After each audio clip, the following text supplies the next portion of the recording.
While most stores are closed, the Mary Mac Bakehouse online store is still up and running. Go to marymacpodcast.com to find easy, delicious mixes for breads, muffins, scones, and more. And there's free shipping on all orders over $50. Plus, check out our recipes that we've posted from previous podcast episodes. That's all on marymacpodcast.com.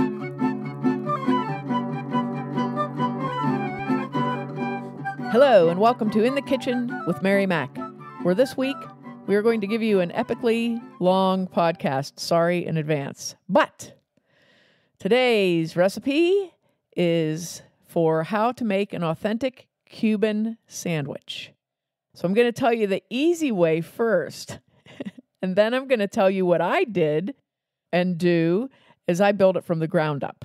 Every single thing, except I didn't make the mustard, the condiment. So today we're going to talk about Cuban sandwiches. If you don't know what a Cuban sandwich is, you haven't had a Cuban sandwich or an authentic Cuban sandwich.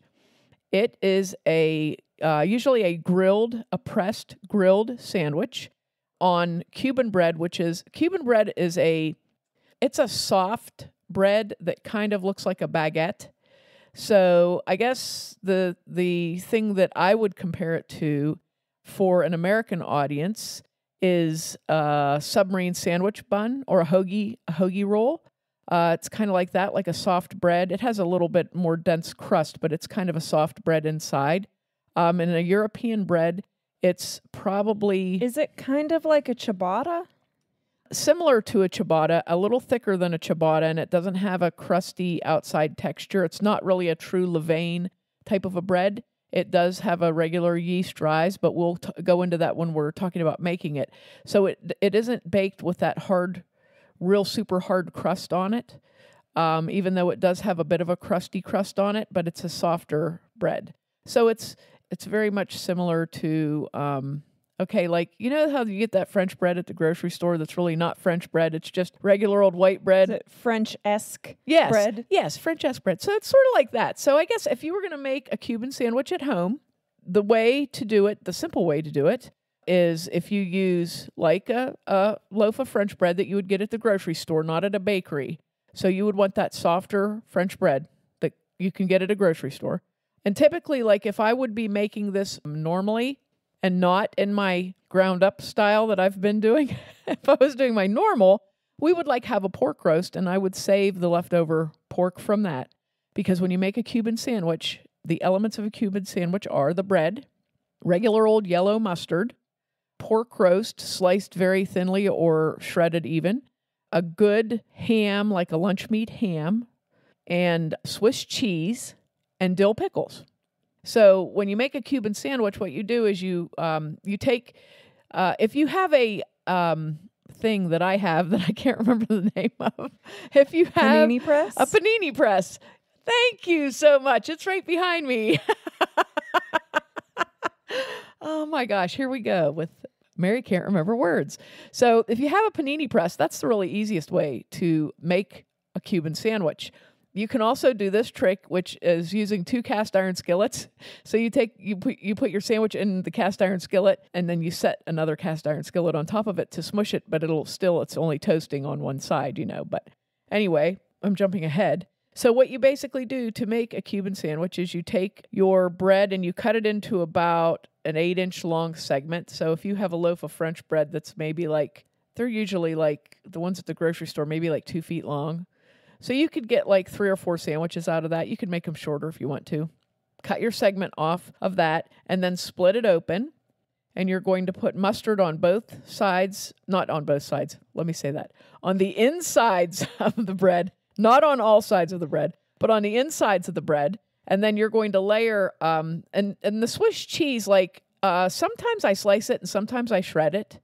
So the shredded Swiss cheese works really well because you can spread it on better, but you can also use a thinly sliced Swiss cheese. So put Swiss cheese down and then put your pork on top of that, a thin layer of pork, a thin layer of ham, your pickle slices, put a few pickle slices along across that, another layer of Swiss cheese, and then put your other mustard spreaded bread. Boy, that didn't sound good. But anyway, put that on top. So now you have a sandwich.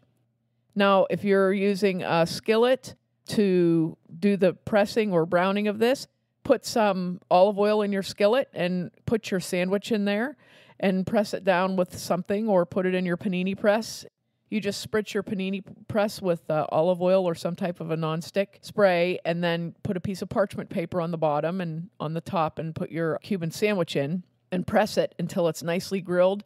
And you can even like warm your meat up a little bit in a skillet or in the microwave, and make your sandwich then, so your meat's already warmed up a little bit. And then you're going to press that and grill it until it's nice and crispy on the outsides. And then usually if you get them in a restaurant like around the Tampa area, or even around like the Miami area, where they're very popular in both of those cities, they'll cut it diagonally. It's like this fancy looking sandwich, but you can do whatever you want to. And that's your Cuban sandwich. That's a Cuban sandwich. It's pretty basic, but it's really good. The first time I ever had one was in the Longboat Key area. There's a little place called Harry's Deli that's on Gulf of Mexico Drive on the north end of Longboat Key. And I can honestly say they do make the best Cuban sandwich that I have ever had. But in the Tampa area, they also put salami on theirs, just like sliced Genoa salami, not the hard salami, but the soft salami, the Genoa salami. So that's another little added thing in that area. But Cuban sandwiches are native to Florida.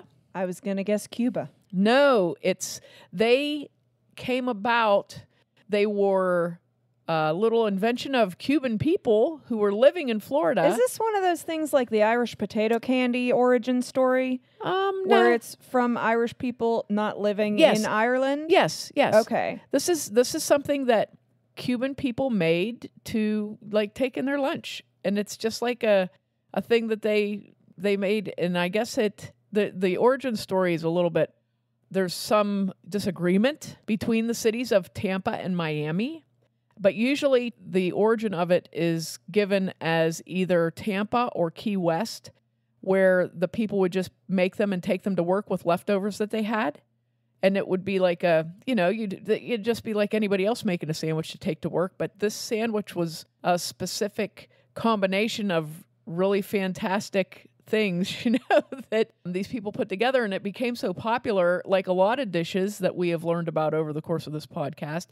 It's something that became popular in the region just because some people started making it and sharing it with other people, and it just became a thing, So, like I said, around Tampa, just about every place in South Florida that you go offers a Cuban sandwich, which I always thought was kind of funny. We were at a convention in Orlando, and of all things, in the convention center, they always have like little kiosks where you can go get something to eat. And they had Cuban sandwiches. And I thought that was kind of funny because there weren't other things, like you would think, it was like an odd thing to have at a convention. But that's how popular they are in South Florida. They're just something that, it's like in the North, gas station hot dogs. You know what I mean? It's like you go to a gas station, everybody has hot dogs or slices of pizza or whatever. So in Florida, in South Florida, that's the thing you get is Cuban sandwiches. And they're all pretty good. They're one of those things that they're almost always good, but in the Tampa area, they're a little bit different. They use a salami on them. And in Miami, they don't use a salami. But they almost always use some very specific things when you get them in, and they're legitimate, is the one thing is the Cuban bread, which I'm going to tell you how to make today. And I'm going to have these recipes up, but they're longer than a normal recipe. They're not going to fit on a recipe card. So I'm probably just going to use the whole paper and put it like a blog post or something, be more like a blog post. So they all use Cuban bread. They don't substitute in like you often see on some of these recipe sites online. They tell you to use a sausage roll or something like that. They don't, they're Cuban bread. And it's not hard bread to make either. It's a different style of bread to make. It's pretty easy. It's a little more involved than normal, but not too much. If you're making bread already, it's just a different style, but it's good. It's like something that I think once you made it and you liked it, it would be something that would be in your regular bread rotation because it's just really good. And then the pork roast is a Cuban style pork roast. And I'm going to give you a recipe for that and tell you a little bit of stuff I've done with that. The ham can be any good lunch meat ham. I highly recommend not using like leftover ham that you slice down. Because for some reason, I've tried that and it just doesn't taste right. Because it's sort of, you want that kind of lunch meat kind of flavored ham in there. So I got some real good Bavarian style ham lunch meat, and I've used that. I've used honey ham lunch meat. Bavarian? Yes. Bavarian? Yes. Not Bavarian? Not barbarian. Did I put an R and a B where I didn't need them to be? Bavarian. It's Bavarian. Bavarian. Okay. Listen, I'm focused on Cuban pronunciations today. I can't be swinging around all over Europe. You can't switch to the German stuff. Oh, help me. I have enough trouble with English. But the ham, you don't want to use like a cheap kind of ham. Use a nice ham. And then the pickles are always dill pickles. I've been using the little dill pickle midgets, they call them, those little short ones, and then just slice them up real thin. But I used my own homemade pickles in them that I had my refrigerator dill pickles, and they were really good. So that made me proud because actually I did everything except for the ham lunch meat the one time I made them. So I was like, yes, this is this is cool. So but it's just a good sandwich. So here's where we're going to start is the Cuban roast pork.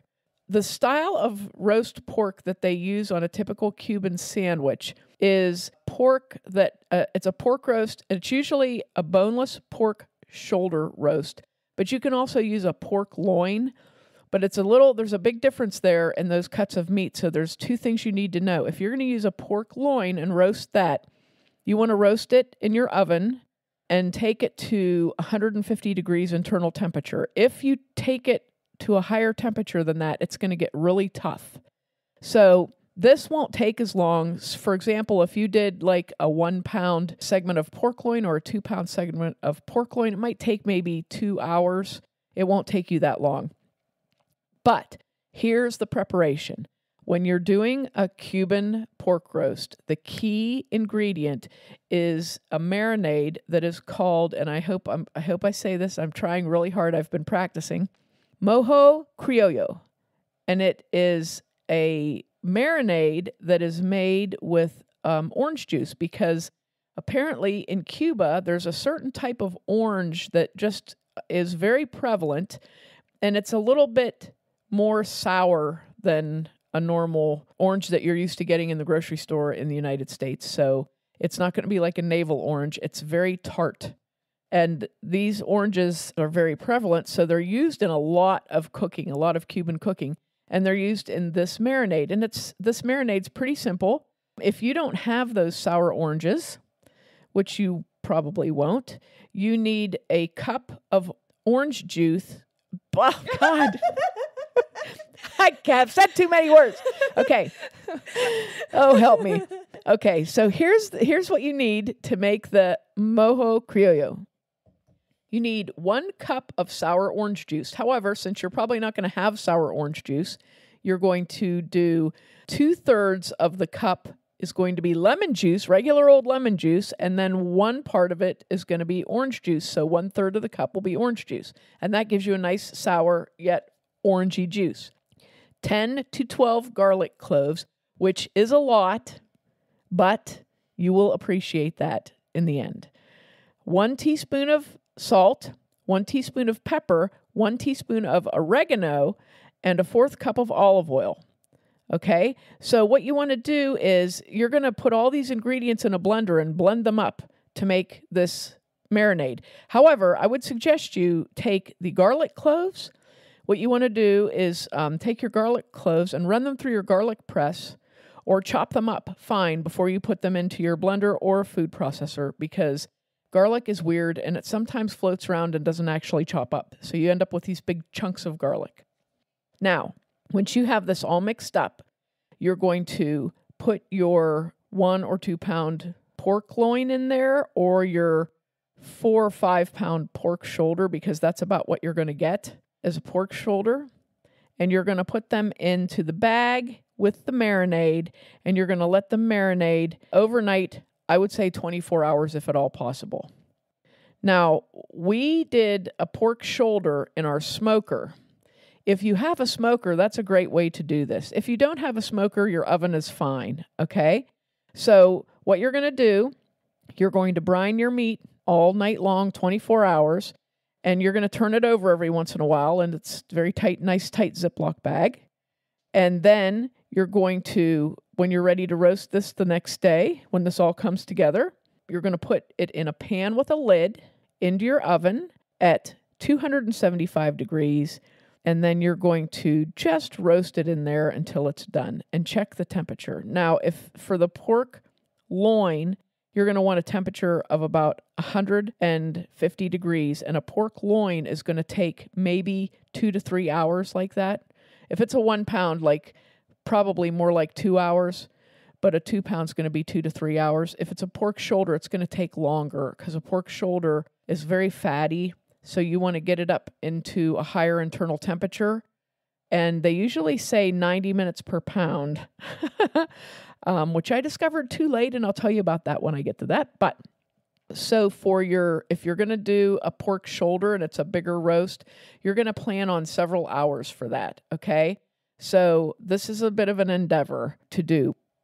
You roast those, and you pour, when you put them into your pan to roast them, you're going to just go ahead and pour that marinade right over them into the pan and just roast it right in there. And like I said, the pork loin, you want to take it out when it comes up to 150 degrees internally. You can take that out, and it's ready to go. The pork shoulder is going to take longer. If you can find a smaller pork shoulder than a 5-pounder, go for it, because they're not easy to find. I think you can also use what they call a pork rump roast, or it's called a fresh ham. That's what it is. You can also use that cut. If you can find them in the smaller size, like the 1 to 2 pound size, definitely good, because they cook better and faster. And then when this is done, you'll have this delicious smelling. It smells really good, very garlicky, very delicious. Okay. So when it's done, you can either eat some of that just as a regular meal and then save the leftovers for your sandwich, or you can try to make this all happen at once, which is not as easy as it sounds.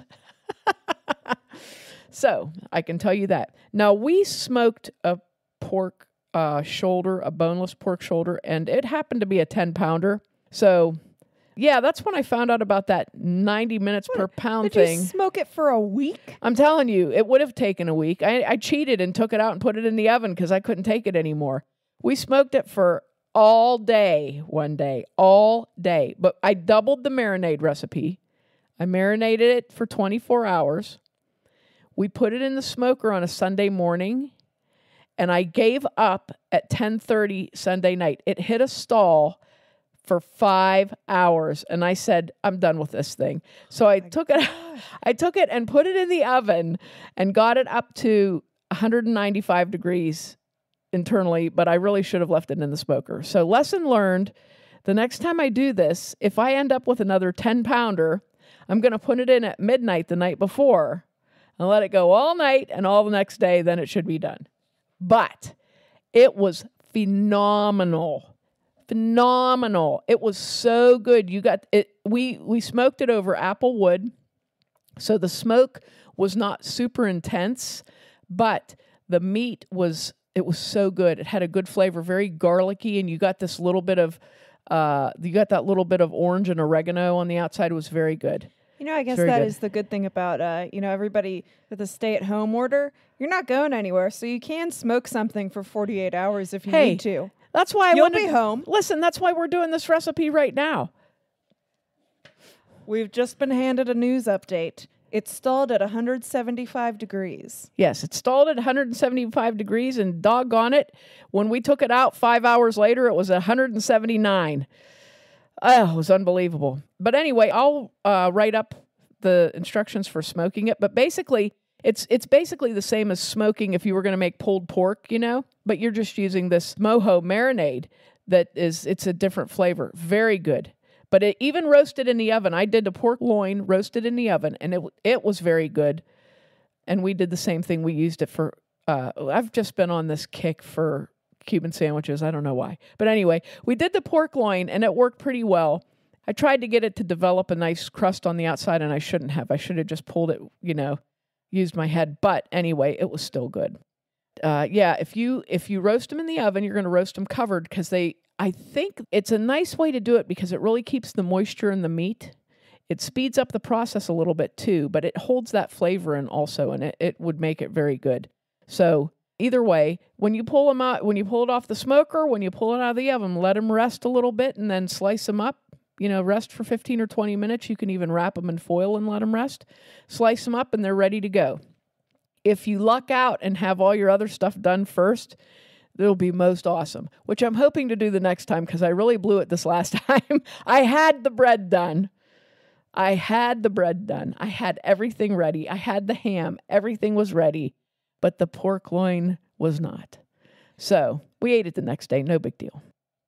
So that's the roast part of it. Okay. So now you have your roast ready.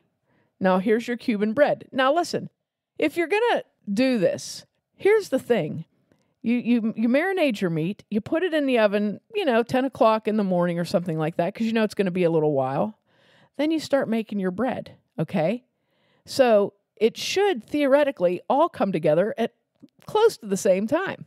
Unless you get a 10-pounder. Yes, unless you get a 10-pounder and you do some dumb thing like that. Oh, well, I do things like that. It just happens. We smoked it. We smoked the big shoulder at 225 too, which we probably should have cranked it up, but we smoked it at 225, slow and low.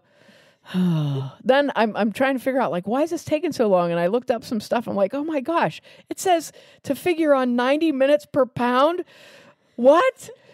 So yeah, it would have been 15 hours minimum. Oh, so anyway, when I put my 10-pounder in the smoker, I then started making my Cuban bread. You could have made so much more bread. I made 8 loaves of it, so I quadrupled this recipe. Don't panic. This recipe only makes 2 loaves. So the Cuban bread is also a little bit of prep. Now, Cuban bread, like I said, is not a levain. However, it does use the recipe that I found. Oh, by the way, I forgot to mention, the recipe for the mojo marinade comes from a blog called The Hungry Cuban. And the author of it is named Chef Juan, and he had a really nice recipe and telling about it and everything on his site. Very good site, very helpful site. Now, the Cuban bread recipe I got from All Recipes from Chef John, and he had a video about doing this. Now, I, of course, Mary Mac'd it after I use his recipe. I Mary Mac'd it a little bit, not too much, but a little bit, because I did it in my style. I feel like I need to interrupt. Yes? So the recipes are from Juan and John? Yes. Isn't that funny? Do you think it's possible they may be the same person? No. I watched both of their videos. They are not the same person. That's a crazy coincidence. Listen, Chef John on All Recipes is hilarious. So what I did, I made his Cuban bread recipe. I tried it. Then I talked to my niece's husband, who is my nephew. I talked to my nephew's mom.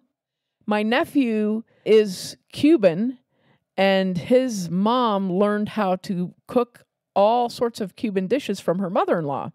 So I talked to him, then I talked to her, and I got the skinny on everything, So I talked to her about the bread recipe, and we went back and forth a little bit, so I got a little bit of more information from the bread recipe. So the bread recipe is a pretty basic bread recipe, but it has this little element, which I call a booster. And what the booster is, it's kind of almost like making a starter for, it's as if you were making a starter for sourdough bread, except for you weren't letting it grow. You just started it, and then the next day you said, okay, now I'm going to use it. So that's basically what this is. And what it does is it actually adds a little flavor element to the bread. And it also gives it an interesting texture. And when you slice the bread, it's got a very, very small, fine grain to it, very tiny air bubbles in it, which I thought was kind of a cool thing. So the night before you're going to make your bread, this is a 2-loaf recipe, you're going to make your booster. So you're going to use a half cup of unbleached flour. That's just unbleached white flour. A half cup of warm water, a half teaspoon of dry yeast, regular old yeast, and mix that up in a bowl. You're going to put that in your refrigerator, and I'm going to suggest you're only going to have like a cup of liquid here, but use like a 4-cup measuring cup to put this in just in case. I've had accidents in the refrigerator related to starters before. So use a 4-cup bowl, and then you're going to put plastic wrap over that and put it in your refrigerator. Okay? The next day when you're going to make your bread, you take your booster out of the refrigerator and set it on the counter to sort of get it up to room temperature, which it'll grow even more, which is the fun part. So take it out maybe an hour before you're going to do your bread, okay? So here's what you're going to do. In a separate bowl, you're going to put, altogether you're going to need probably about 6 or 7 cups of flour maybe. So in your bowl, you're going to put about 3 cups of flour, and you're going to add to that. For about 3 cups of flour, is that like heaping cups or a little bit less? Measure regular. Don't measure, So 3 cups of flour. Yeah, put 3 cups of flour in there. Put either 1 packet or 1 tablespoon of dry yeast. Instant active yeast is fine to use. 2 teaspoons of raw sugar. And you're going to need 3 tablespoons of butter that's softened, not melted, just softened butter, or pork lard if it's available to you. You may not want to use lard in it, but that's what Cuban bread is made with, is softened lard. So if you don't want to use lard, you can use butter. Should you use salted or unsalted butter? You can use either. It doesn't matter. Doesn't matter one bit. So just 3 tablespoons of softened butter. Okay, and then 1 cup of very warm water, not boiling hot water, but very warm water. 2 teaspoons of kosher salt. Okay? Now you're going to mix that up, mix up your dry ingredients, throw your butter in there, throw your warm water in there, and mix that all up really well. And once it's mixed, you're going to add your booster to that and stir that in as well. Just mix it all up. It's going to be really sticky. You want to mix it until the fat is well blended in, but it's going to be really sticky, okay? Now, once you have it pretty well mixed, start adding flour by about 1/2 cup at a time over the top of the dough and mix it in until it starts to ball up, like it's not super sticky, but it's starting to form a ball. So once you have a ball, you're going to start kneading it. And it should barely stick to your hands. So what I did, I kind of floured my hands as I did this so that I could actually knead it. You don't want to keep adding too much flour. You want to add just enough so you have like a very lightly sticky dough, but you can still knead it. And you'll know, like, you don't want it to be sticking to your hands and you can't get it off. So once you have it kneaded into a nice little ball, you're going to put that into an oiled bowl and let it rise. Turn it to coat it, let it rise. I cover it with plastic wrap, okay? And you want to let it rise till it's doubled, probably an hour. Then punch it down, and what you're going to do is, this is how I did it. I punched it down, and while it was coming up again, I got my stuff ready. So what you want to do is either on a clean countertop or on a table, you want to make an area where you're going to prep your loaves. You want to use a baking sheet that's been lined with parchment paper, and you're going to need some cornmeal to put on that. So get a baking sheet or 2 baking sheets. Line with 2 baking sheets. That's how I did it. Okay, 2 baking sheets lined with parchment paper. Put some cornmeal on them. And it helps a lot if you put a little binder clip on the edge of the parchment paper in the tray so it doesn't just slide off. Yeah, that's my classic cheat, and I love it. It works really well. Now, to form your loaves, you're going to divide your dough in half, and you're going to form each half into a rectangle that's about 12 inches long and 6 inches wide. Okay? After you form it into a rectangle, let it rest for 10 minutes. Starting on the long side, roll each rectangle into a long loaf and then press the seam together really well. Then you're going to put them seam side down on the pan with the parchment and the cornmeal on it, okay? Now, if you were making a true Cuban loaf, you would then take your palmetto leaf and stick it down the middle of the loaf to bake, which what it does is, while it's baking, it adds a sort of a flavor to the dough, but it also splits the top of the loaf. That's the traditional way that you make Cuban bread. However, if you're nowhere that has palmetto leaves, which you may not be, there are those annoying things that grow all over Florida. They're ridiculous, and all over the South. These pointy, spiky little things that grow. So anyway, if you don't have a palmetto around, you're going to take a knife and you're going to score the entire length of the loaf, about an 1/8 inch deep, okay? Then you're going to spread your shelves out in the oven, so you have one on the bottom and one on the top, and you're going to put one of your loaves on the bottom and one of them on the top. Then you're going to mist your oven with water, or, as I did, because I don't have a mister, I used my basting brush, and I soaked it in water and flipped it into the oven, sprinkled a bunch of sprinkles in there. And then I baked them for 10 or 11 minutes. And then I switched positions and baked them for 10 or 11 minutes more. Total, it was like 22 minutes. When the bread is done, it has this beautiful golden crust on it. It looks really, it's a very pretty bread. So when it's done, you're going to cool it on racks until it's nice and cool. Then you're going to make your Cuban sandwiches with it, because your meat has come out of the oven and is ready to go. Theoretically, as soon as your bread is cooled. So you're going to take your loaves of Cuban bread, you're going to split them down the middle and cut them in half, and then you're going to put mustard in them and Swiss cheese and delicious mojo pork and ham and pickles and more Swiss cheese and more mustard, and cook them in your panini press to make a delicious meal that took you 48 hours to prepare. But well worth it. Well worth it. And that is how you make a Cuban sandwich. I feel like this is yet another great addition to the this is becoming a multi-course meal that ends in a Smith Island cake. Yes. It'll take you 2 weeks to prepare this whole meal. This is called the Pandemic Cookbook. Things that take a really long time to make. Oh, my goodness. But I'm telling you what, if you ever have a free weekend and you want to do, like if you are a Cuban sandwich lover, as I am, and you want to make the Cuban sandwich, this is it. This is it. And the bread, like I said, the bread is pretty simple. It's not much different than standard bread. And I do have that. I can put that up really easy, no problem. And I'll get the other stuff up. But I'm telling you, a good Cuban sandwich, even a bad Cuban sandwich is pretty good. But a good Cuban sandwich there's nothing like it in the world. Just fantastic. And, of course, you can always put salami on it like they do in Tampa. I'm not a huge salami lover, but I do love Harry's, and they put salami on theirs. But it's just such a good sandwich. I really enjoy them myself. And they're like, we ate them the other night. We had them for supper we actually had them for supper twice or 3 times this week. Twice. And they're very filling. So it's so funny because I was thinking about making a side dish, and then I said, we have potato chips. That'll work.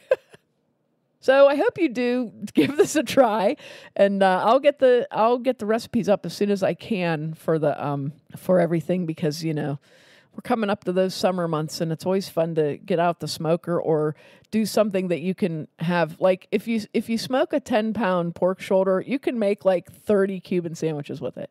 Okay, so yeah, it's. I mean, it's one of those. It's a gift that keeps on giving.